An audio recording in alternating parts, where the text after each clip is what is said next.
So here we are with Kay. And Kay, let's start from the beginning. You are from Oklahoma. And so tell us about where you're from and your family and just your origins. Well, I was a girl that grew up on Kikua Street in Tahlequah, Oklahoma. Never dreamt she would be here speaking to a sizable group of ladies. The Tahlequah, the Cherokee capital, where I was born. And, spent my formative years so it's very near and dear to my heart. And my family moved to Tulsa, Oklahoma, where I went through high school, and then I graduated and went to a little girls' school in Mississippi, and then to the University of Illinois. And it was there that I had been an art major all my years in school. And where Quick went the right button, that they presented a course in industrial design. So I became, that got my attention quickly, so I became an industrial designer. And so Kay, when in your life did you realize that art was sort of a thing that you wanted to pursue pretty seriously? It was always in my role because my mother was an art teacher in the Depression. She taught in the school system in Tulsa. And she was the art teacher, so art was a big part of my life, always. Right. Okay. And at what point did you decide, I'm going to go to the University of Illinois, and what brought you north? Well, I have followed in my sister's footsteps. She was a year ahead of me. And what usually involved young men, because there was a young man that convinced my parents that my sister should go to the University of Illinois. And of course, I followed right behind her. And that was one of the few schools in the country that offered this course, industrial design, as I said. So that got me into this world that could only be followed in New York or Chicago. And I think maybe even somewhere in California at that point, because it was sort of an unknown field. Right, so we're talking to a woman who was born in 1923. I don't know if anyone was born before, well, there's probably someone close. Sissy? Yeah, Sissy was in that ballpark. Right, not too many are in that ballpark in this room. So Kay is someone who remembers not only World War II, but long before World War II. What happened at the University of Illinois?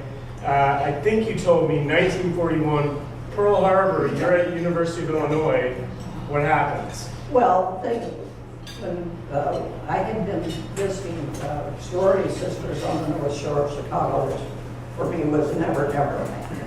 And we were driving back to the campus, and the car radio said that Pearl Harbor had been bombed. And we looked at one another, where's Pearl Harbor? And when we came back out to the sorority house, our house mother was being supported out of the dining room from lunch because her son was in Pearl Harbor. And of course, I just rattled her good fashion. What was that phrase? Rattled her good fashion. That's probably a Tahlequah expression. Now, talk to us. So, you started in industrial design, and you were one of not even a handful of women pursuing industrial design. And what drew you to that in particular? You say you were drawn to art your whole life, so you could have been a fine artist, but you went another route. Well, it was at the University of Illinois when, as an art major, the different departments described what they were teaching. And when Shipley, we called him Coach, who came on and spoke about industrial design. I said it just turned the key in my brain. It was to do functional things so that they looked well. So that made sense to me because prior to that you were either an architect or fashion design. If you were an art major, those were kind of yeah. So this was a whole new world for me. Right. So when you graduated, what happens next? Well, my parents, of course, didn't want me to go to a big city, having grown up out in Oklahoma. And so under the pretext of going to visit a sorority sister in Evanston, I brought along my portfolio and went into Chicago to interview and see if I could get a job signing. And this one person that I had known said, why didn't I, she had worked for this sign on North Michigan Avenue, and why didn't I go in and see if I could get hired? And I did, and I was. And so I guess that I was the only one. There were men, but women were just not into the field. Right, women were in the field. Right, and this was a time that women were just beginning to enter into careers that are on Michigan Avenue. Well, I guess so, yeah. But boy, I'll tell you, having come from Oklahoma, you have to take the bus during those 4 years, and the buses would whiz by full already and not even pause, and you'd be standing out there on Michigan Avenue with that wind blowing, and it would blow zero, and I'd take me back to Tulsa. It was good. So what was the name of the design firm? C.E. Waltman Design. Right. He turned out to be my father-in-law. Right. And where was your future husband at the time? He was overseas. He was in the Air Force, and he was doing missions over Germany. And oh dear, his brother was a prisoner of war, shot down over Germany, and my husband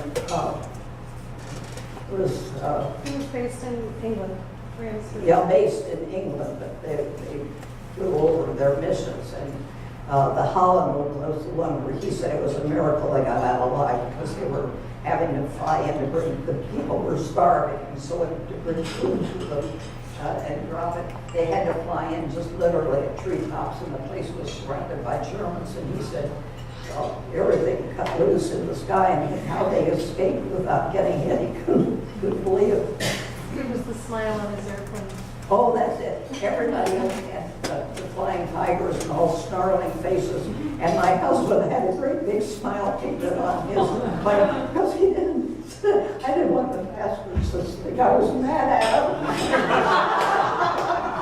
him. So you told the story about your husband Chubb and his brother finding each other. Can you tell us about that? Oh, well, yes. My brother-in-law, who flew bombers, was shot down over Germany, and he managed to get back to Sweden and was repatriated, and then got right back into the Air Force. And on his first mission out, he was shot down again, and this time he was captured and became a German prisoner. And so, of course, there was no information being sent out, so you didn't know whether someone that they crashed, whether they were dead or alive. And it wasn't until the end of the war, and when they were taking the prisoners of war, getting all the information so they could be sent back to the States. When my brother-in-law came along, the officer saw his name, and he said, just a minute. He went back into his tent and came out and put down a cartoon. And he said, does this mean anything to you? And Bill said, yes, that's my brother's cartoon. So they sent for Chubb to come out and meet with his, because he didn't even know his brother was alive, bring him up. And they gave him a weekend pass into Paris.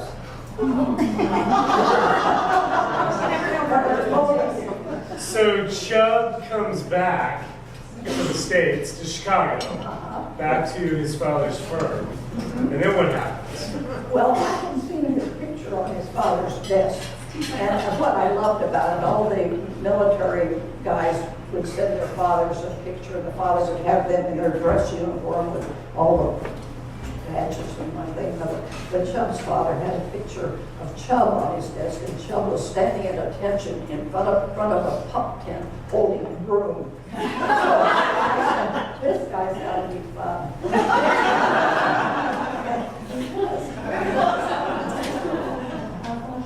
So I was sort of waiting for him.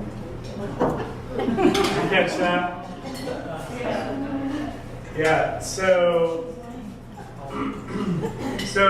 then you began your career and you stayed with Waltman design firm. You got married to Chubb.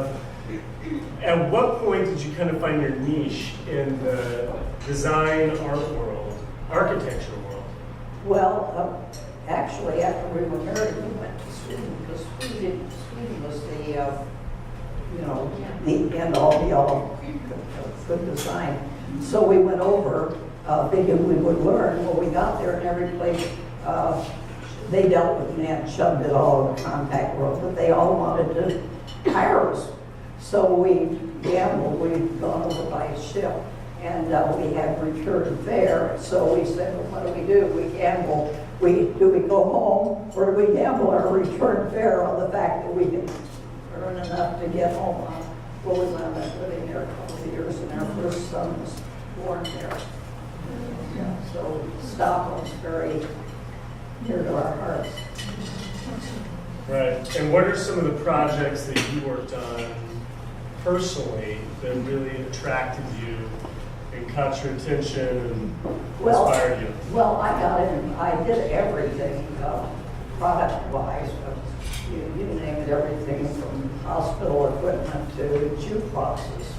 But then I got involved in women's accessories, handbags, because see, when metal went to war and plastic came in, then all of the ladies' handbags that had metal things that never had to be done in plastic.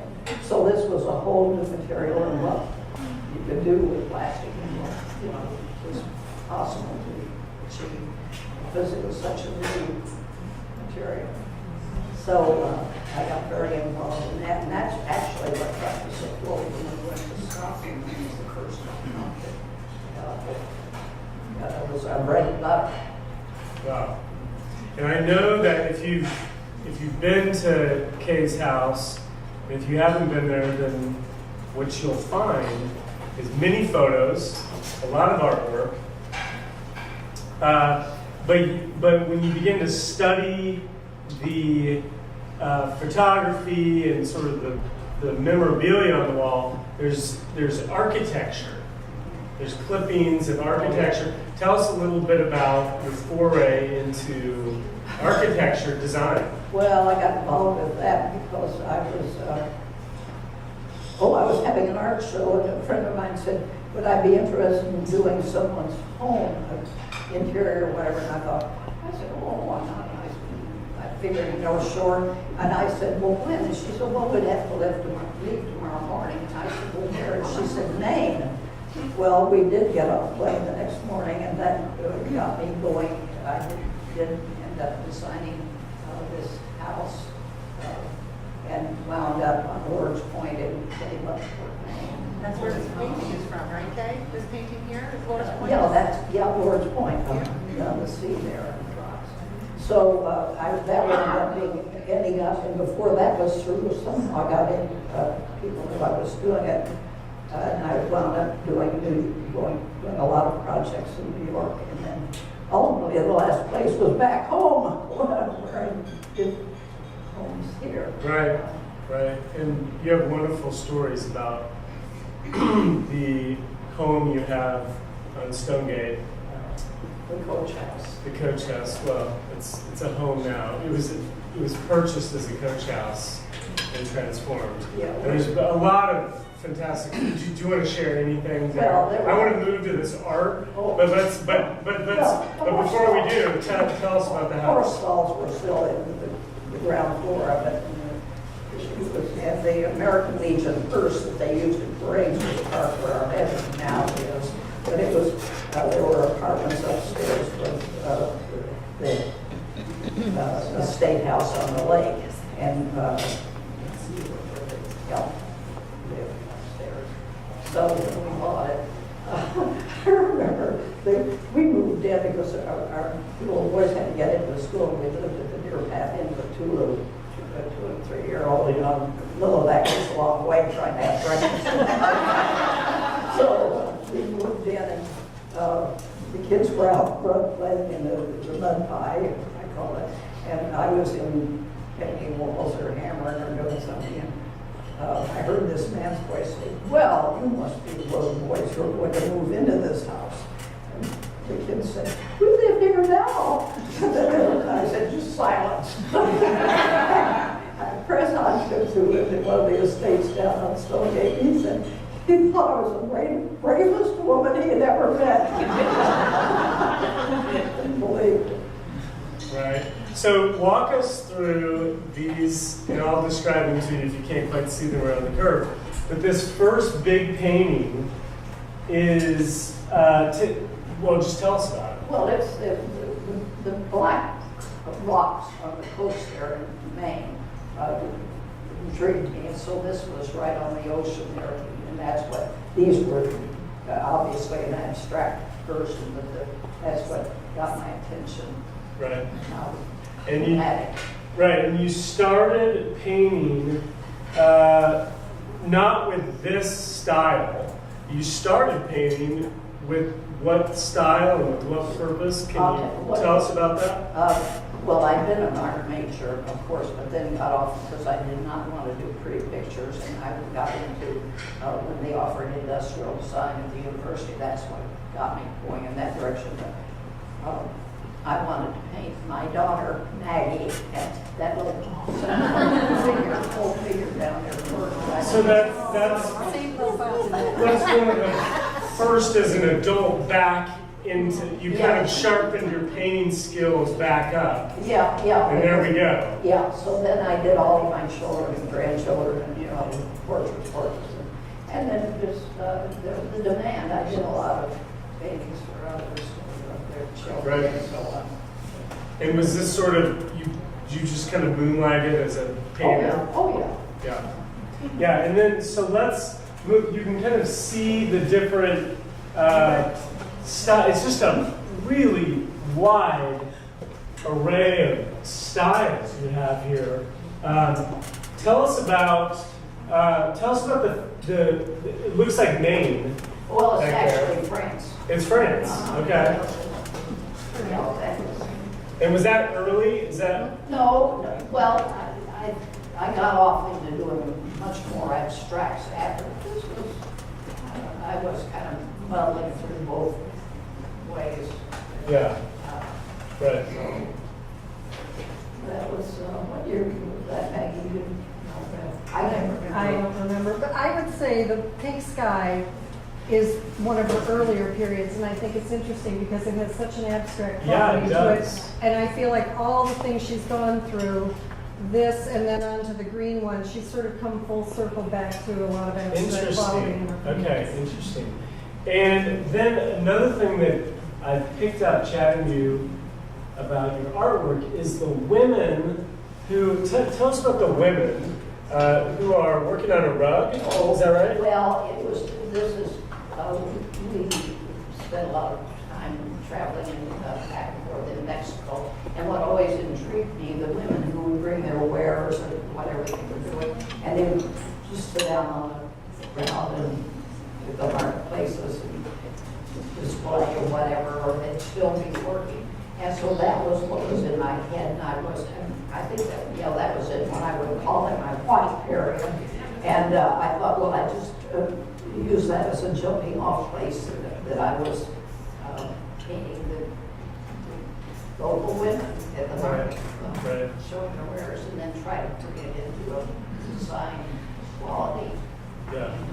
And what is remarkable about many of Kay's paintings like that one is that she came back many times from a foreign country and just with memory, painted what impressions she had.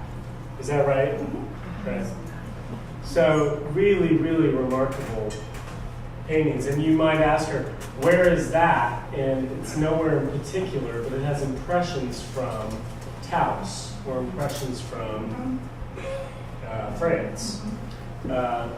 So anything else you want to tell us about these paintings that are out here, or any of the ones that aren't here?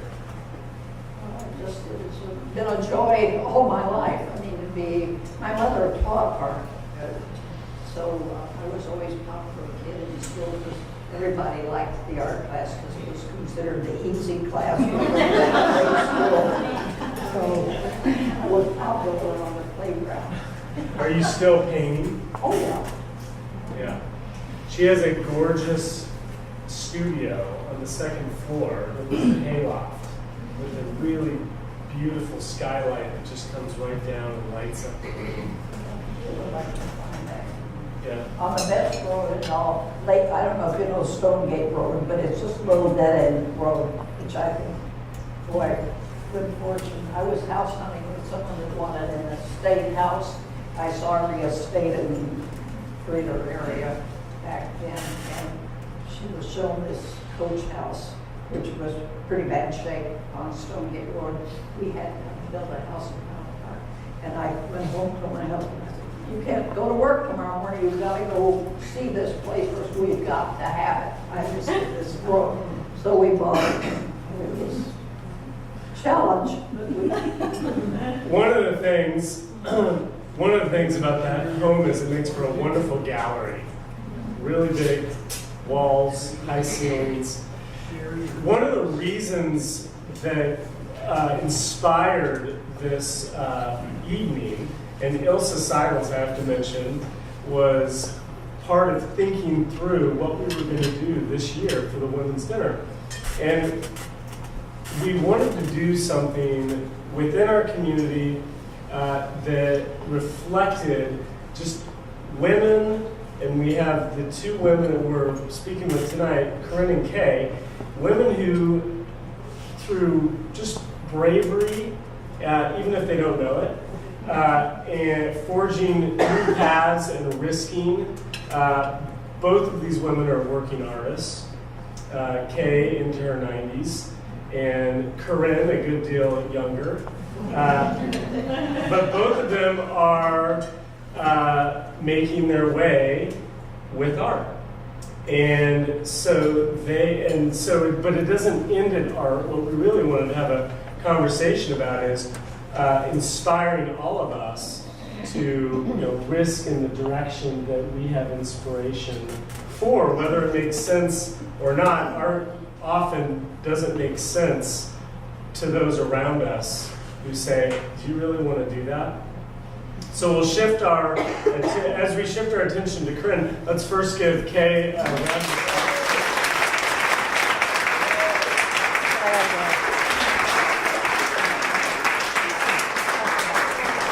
We will keep Kay's mic on because we'll return with the Q&A. So be thinking about things you might want to ask Kay. But let's shift our attention to Corinne. And Corinne, the first question that I have for you after we acknowledge your gorgeous photography over here is, do you have a medium that of art that besides photography? And a two-part question, and when did you get bit with the photography bug? Okay. I didn't have that question in my back pocket, but I first want to say that I feel so grateful, as I know Kay does, to be in this room with all of you. I am felt so blessed to be part of the church community, and it is just incredible to meet you all for the first time, some of you tonight, and to be here. And when Kay and I talked about this, I love going and visiting with Kay at her home.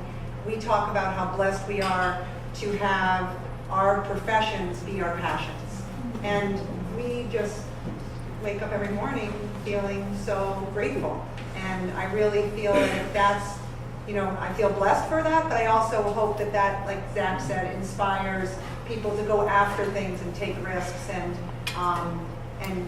follow your heart and see where it takes you. So I was really blessed to have a grandmother who came from Berlin, was a professional photographer in the 30s, and came over to Los Angeles, started working as a photographer there, and in grade school I would visit her in California, and she sort of took me under her wing. So that's where I started taking pictures, and as a very strict German Oma, she was a taskmaster, and so we took lots of pictures, and every shot and every frame I had to be told to write it down, sky condition, time of day, wind, aperture, all the settings, and then we'd go through all the transparencies on a big slideshow, and she'd critique every image. So that is how I learned, and I feel very, very grateful for that experience, though at times it was trying. Like the time in 1983 where I think my mom was like, I think you need to go and spend some time away from the house. I was like 15, and she said, I think Oma needs you to go to Iceland with her to carry her bags for her photography trip. And I'm like, okay, Iceland? 3 weeks? Not sure about that, but it ended up being amazing. Haven't been back yet, but boy, it's the hot place to go nowadays. So she was definitely on the cutting edge with her work. And I was lucky enough to learn a lot from her, and I don't have any other medium. I wish I could paint. I could be lucky if I could do a stick figure.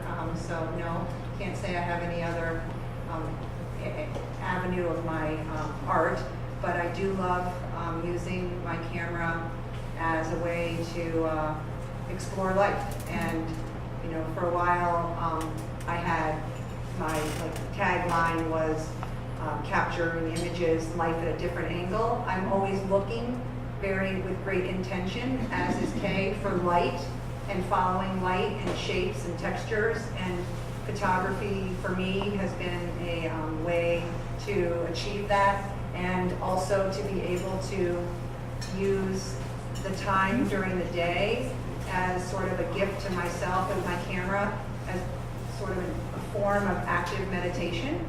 I remember being really intimidated when everyone was talking about meditation and mindfulness, and I realized after going to this beautiful part of the country in Big Sur, Northern California, and going to Esalen, which is a magical place that was established in the 60s, I was like, my photography is a form of meditation.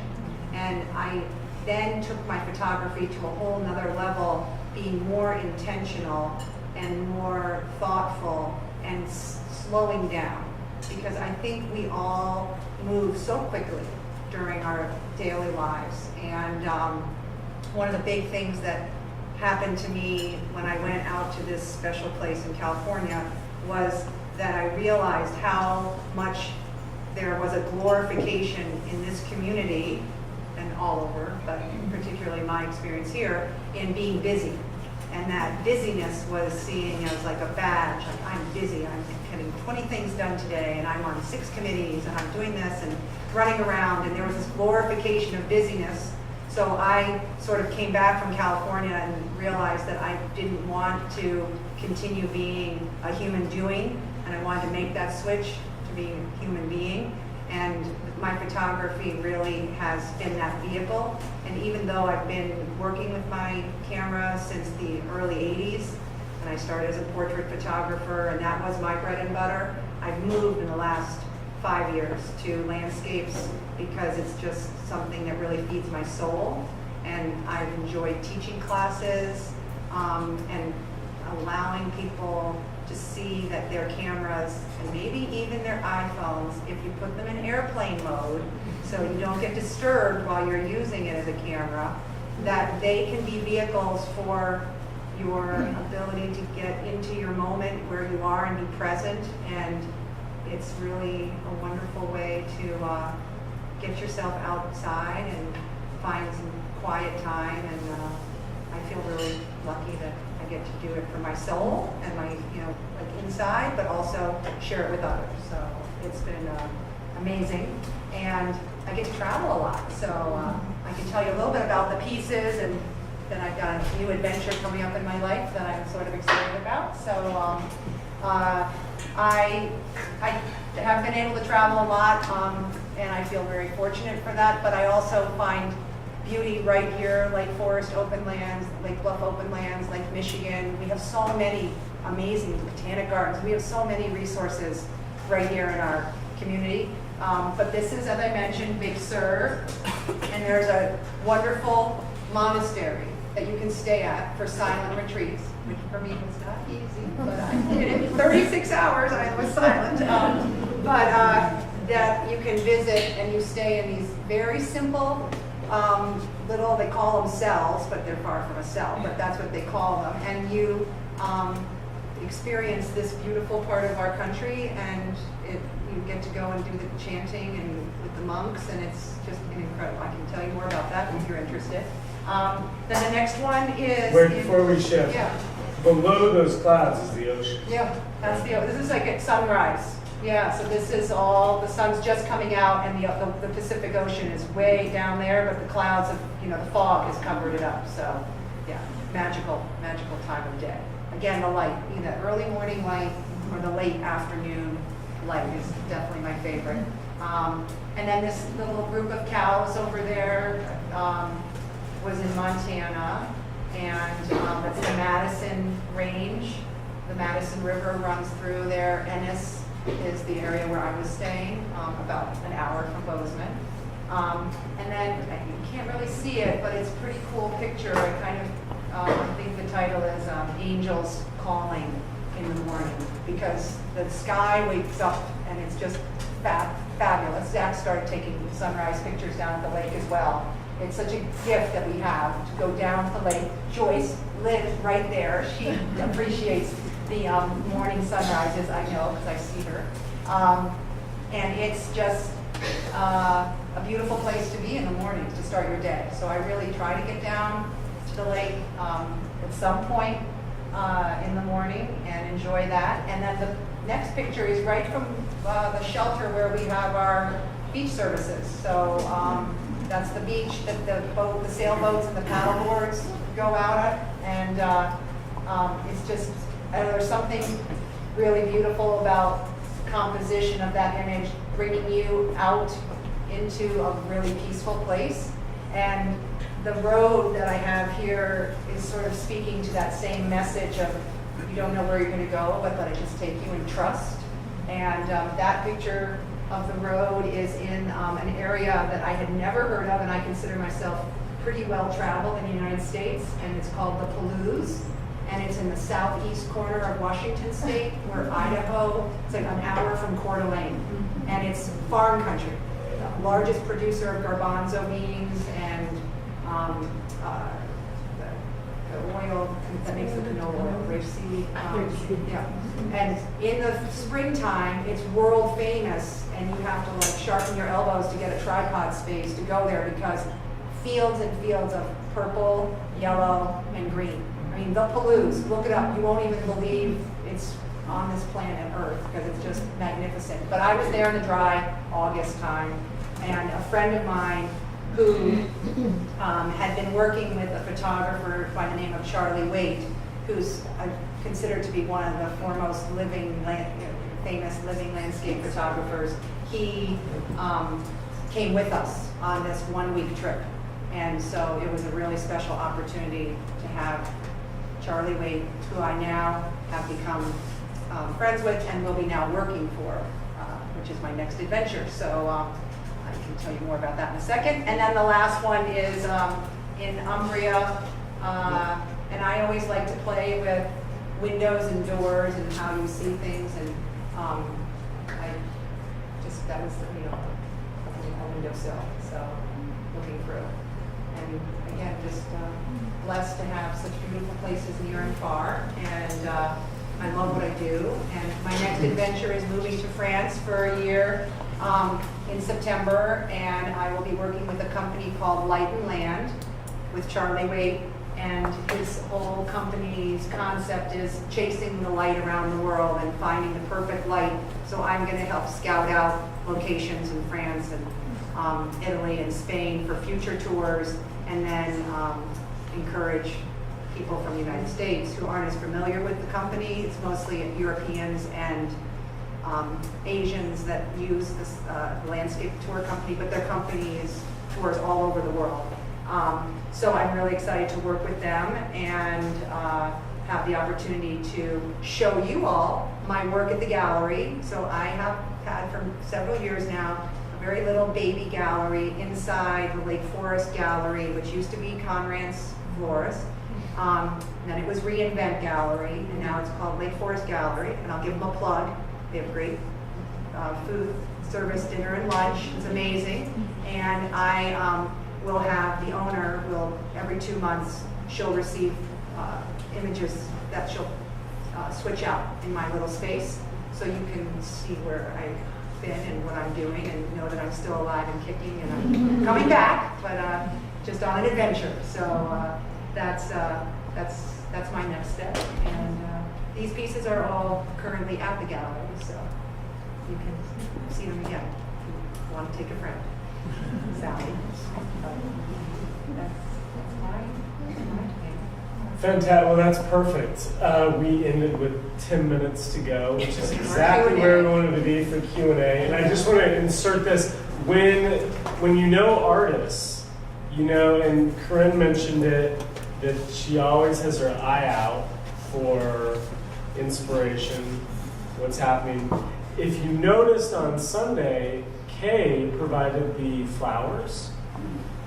And what I noticed today was driving in to say hi to Kay, she clipped a tree on the way into her house that was blooming in yellow. And so Kay, and this is the artist's way, you always have your eye out, and she had her little eye out and was like, well, I'll just clip this and take it in. So it was wonderful. And I walked into church and said, oh, that's gorgeous. Who's on flowers today? And it was in a little coffee can. You know, it was okay. It was being switched out to a vase. But. So we'll open it up for questions to either Kay or Corinne. I know there's some out there, so we'll just wait patiently. Thank you.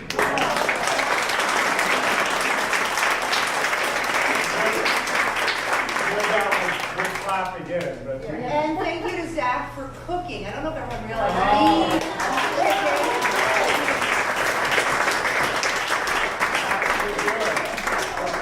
it fit the spirit of the occasion. And just one more shout out, the desserts, if you had a chance to have them, come from the shelter where I volunteer in North Chicago called House of Peace. And it's one of the micro enterprises that we're encouraging. It's one of our moms that is a baker, and she made those for us tonight. So I'll say thank you to her. Yeah, and Corinne was much more than a guest speaker. She was very integral to this whole evening. I'm looking around thinking this is so incredible. I mean, this is only my second year here, but it's incredible to be at this women's dinner and to see these two and their amazing art. So. I have a question. Corinne, the place you're going in France, the company, is that for photography only, or is it for? It is, and I have some, it's called Light and Land, and it's for photographers. So it is usually anywhere between 4 and 9 days of 6 to 8 hours a day of photography. And you usually have like a 1-to-5 ratio to an instructor. Mm-hmm. And they travel, you know, all over Europe, Africa, Antarctica. I mean, they're everywhere. It's called Light and Land. And I have some brochures showing the 2018, 2019 tours. But it's pretty amazing to get a chance to do that if that's your thing. So be kind of committed to that. I have a question for Kay. Yeah. Kay, I was just curious, you said that you followed your sister to University of Illinois. Did she also study industrial design, your sister? No. She didn't. What was her pursuit? Stargazing. Boys.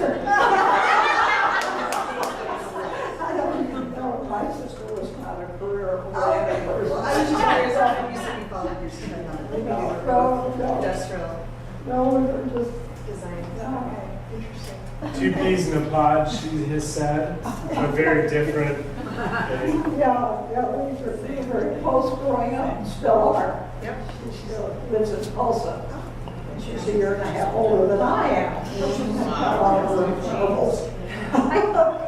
If I could just take 2 seconds to say, Ruthie went to a class, an after-school class called Stargazing, because she thought it was going to be about the movie stars. And to find out it was about the sky. That's funny. We'll take Mac and then Ilsa and then back here to Pinky. Matt, and let me say, Mac, thank you tonight. He was helping at the bar. Thank you for being with us. Mac is grandson of Kay, son of Meg. Grandma, you gotta tell us that story about the cattle rustlers. I noticed you weren't able to weave it into your whole thing, but I really want to hear the story. You keep on hyping it, so I gotta hear. Yeah, go ahead. Well, at California, before I started my years, my Aunt Jane, who was a widow at the time I was a child, her husband was a cattleman, and his cattle had been being rustled. And so this person who confessed later that he had been paid $40 and a team of horses to tell my uncle where the rustlers would be the next night out in the country and what time, and what they did was lure him out there and shoot him, kill him. So it was like the movies you see, you know, it's true. And so Aunt Jane, my Aunt Jane, who was the school teacher and became principal of the school in Tulsa, and then she came to Tulsa during the Depression to live with my family and to teach, and never went away. She stayed until she died in Wow. 96 or 7. Wow. Cool. It was a different era. Yeah. Ilsa. Well, Kay, I'm so grateful that you were here to speak tonight, and you, Corinne, also. And I think about you going to college and being one of the first women in industrial design, and then that opening up the door for me to so much more easily get my education, get my MBA, and start my career where it wasn't really a challenge being a woman. It was what I worked for a firm called McKinsey, and it was how you hired people. And then I think about my daughter who's 17 and the doors that are going to be open for her. But that all starts with the bravery of the first people to take that step. And for that, I thank you. And I also want to ask, what was it like? And how did you achieve some of the things that you were able to achieve in a business world that was dominated by males in their way of thinking and doing things?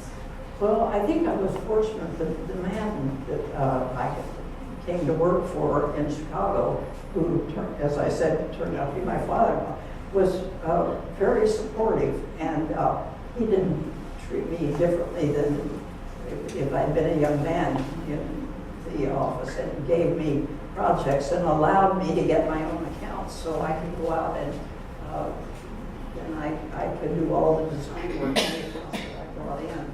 And I was right when plastics were coming in, you know, women's jewelry and handbags. Have I already said this? I thought I would repeat myself. Well, anyway. But You didn't mention the jewelry before. Yeah. if I can just add on to that, to your question, when you went to Sweden, you were not accepted, and Mom would be doing the design, but my father would go out and present, because you wouldn't have been, No. you weren't invited in. So It was a she had to be behind the scenes. And who's the famous Swedish designer where they discovered that his wife was actually doing the design? The guy who invented the bean-shaped swimming pool? You know who I'm thinking of? Is it Charles Eames? Yeah. Oh, I don't think my- he was Swedish. No, They were from LA. yeah, no. Oh, okay, I Yeah. thought he No. was. But you know what's telling? I know Charles Eames' name, and not his wife, but I know the story. His wife is It's like called the behind Eames you. chair. Yeah. Yeah. No, the one did he design the kidney shaped I don't know. swimming pool? The one Maybe I'm it's someone thinking of different. is from Sweden or Right, Norway, could be. Scandinavia. Could be. But his wife, I know it's Scandinavia because they did a lot of the glass work that's so famous. Right. But it was actually. Look it up and let us know. Yeah. Pinky. Oh, yeah. I just wanted to say to Corinne, I'm a graduate of Washington State University. I drove that road many a time. I recognized it before you even said it. And let me tell you, the nice thing about that road as you were driving back home over Thanksgiving or Christmas, when there was a 24-inch snow, there were no ditches. So when you drove off into the wheat field, you could drive up. And you could attest, Pinky, to the colors in the springtime Yeah. are like Oh, nothing yeah, you can it's describe. I really would spectacular. encourage people to Google Palouse, Yeah. and you will be blown away. Yeah. Yeah. Thank you for sharing. And it gets very steep. The blues. I mean, that doesn't look steep, but Right, the but hills. there's- and there's a huge Pinky, waterfall. Yeah, they, Get very and steep, they yeah. undulate, not steep compared to the western side of Washington, Yeah. which I'm from. but my It's not the husband's from- Cascades. Right. Right. But. If you're driving a tractor on it, it's cause for The worry. eastern side is relatively flat. Right. But there's an incredible waterfall. Right, right. But, you know, in the Palouse region, it was all wheat fields or soybean or whatever at that point. But in the, you know, in the early 60s, it was basically wheat. And it was just gold for wherever. And with the sun, you know, when you were driving, and not a car would you pass going the other direction as you were heading for Pullman, which is in the heart of the Palouse. Right. Lori, did you have your hand up? Yeah, I did. It was just for Corinne. If someone was interested in starting into the photography just for the piece, what like basic digital camera would you suggest? Do you You know start what, out there like a Sony or Yeah, anything I like mean, I think that right now there are so many out there, and I think that you basically, the best thing to do is to start with one of the manufacturers, really. It could be Canon, Sony, Nikon, and just get started. I mean, I think it's all about practice, practice, practice. And if you can, you know, now you don't have to write it down with your German grandmother you that you have to write everything down because you have all the data that's built into your digital files. So you can Right. do a lot of work yourself by looking at that. And I just try, I teach a couple classes and I say, you know, press yourself to get off of automatic every once in a while and play with the camera. So that's what I would suggest. Okay. Yep.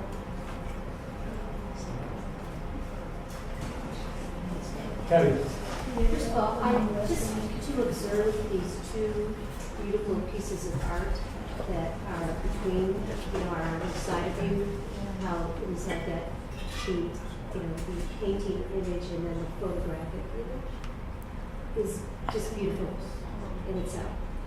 My question to you is, what is the process when you go from a photo, you're taking a picture in a camera, how does it become that work of art that is next to you? How do you determine, you know, how large you want to make it? Yeah, so I think composition and lighting and all that in camera. My feeling is I shoot like I shot film. I don't think digital, retouch, Photoshop. I'm like, get it right in camera. So I have this little square thing that I, do like this, and I think about how I want to, have the entry and exit of a photograph, just like Kay's composition, how she's going to, bring the eye into a subject. And then I don't do much work in post other than deciding the size of the image, and obviously the higher resolution that your image is, the larger it can go in terms of how much memory you're shooting with in your camera. But the phones now are amazing, that they can, hold up to a size like even this big. But, and then I think this is such a nice process. There's a great company in Chicago that anyone can use called Laminate. And this is just a 1/4-inch masonite. And I know you've used masonite in some of Yes. Yeah, and basically, it's a really affordable way to take your picture to that, size and not have to frame it or frame it very modestly. Like I love Kay's framer, that these pieces here, where it becomes more about the image and less about the frame and the mat. You'll notice Kay doesn't have any mats on any of these, so I think that's really a nice way to show your art. Yeah, so I can share that resource with you. But it's very, it's just indestructible, basically. It's nice to be able to take it.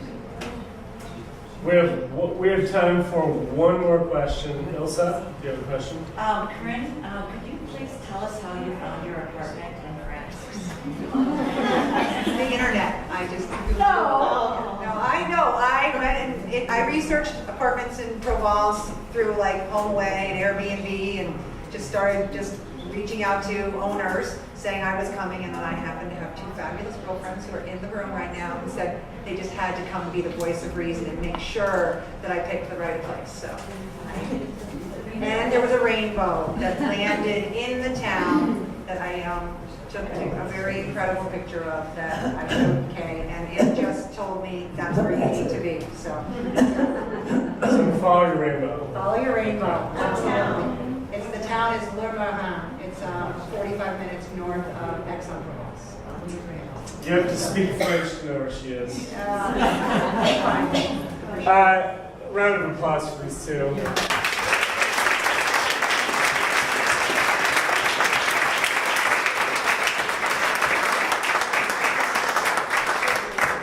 Kate's got one more thing for us. Well, I meant when I had the floor, I have fortunately a grandson who is very creative, and I decided to wear one of the T-shirts he designed.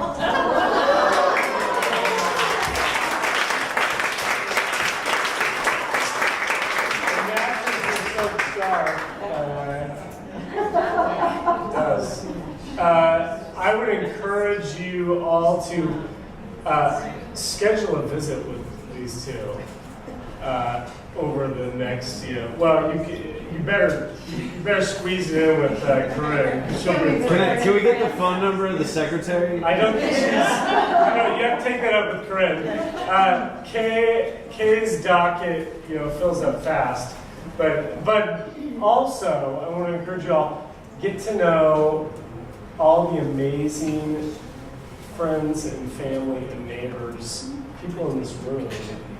There's an incredible amount of gifts that have been distributed, and we won't say evenly, but differently, throughout every table here.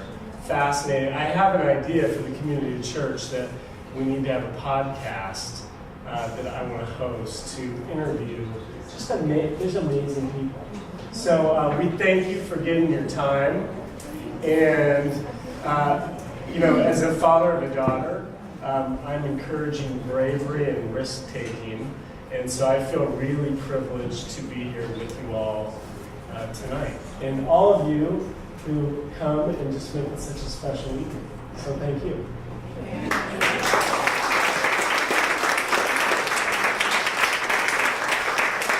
And Kay will have the last word here. She's just getting warmed up.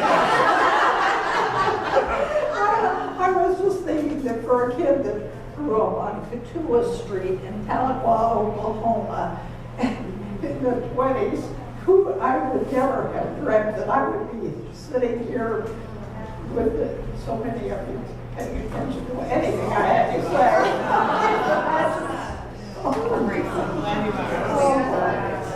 And I don't know if any of these paintings or photos are for sale. You might be wondering that. You can ask the artist. Okay? All right. Thank you all.